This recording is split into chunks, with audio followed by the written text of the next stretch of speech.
Hoy, Ano, ikaw bayad na. tumulong ka nga ron. Bira ka naman, idol. Kita mo na malungkot yung tao. balik ha. Ano bang problema mo? Hanggang ngayon, idol, wala pa akong syota eh. Hindi ko nga maintindihan sa buong mundong to kung lahat ba ng babae, bulag o ano. Ikaw, idol, may syota ka na ba? Naku, may magkakagusto ba dyan? Yabang-yabang mo dyan ha, baka mamaya malaman lamang ko pala to may crush sa idol ko. Ano bang gusto mo sa isang babae? Siyempre, gusto ko yung maganda. Idol yung baka tirintas ang buhok.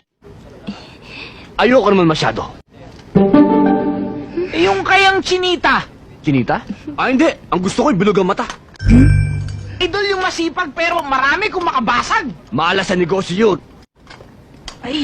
Idol yung sexy. Yan! Yan ang gusto ko yung sexy.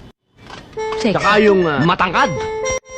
Nako. At ang pinakaayaw ko sa lahat, yung babaeng asal bata. Nako. Ikaw, Tintin. Ano ikaw tipo lalaki? Eh baka nga sa akin pa may gusto yun eh.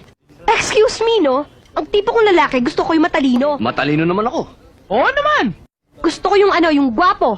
O bakit? Gwapo na mga idol ko ah. Yung mabango. Wow. Idol, sangsang eh. Back to basic. Ano ba? Gusto ko yung taong may commitment. Commitment? Yung Commitment. sa akin. Tapos Commit. hindi ako iiwan. Commit. At saka, mamahalin ako habang buhay. Ayan na yung Mr. Dreamboy mo.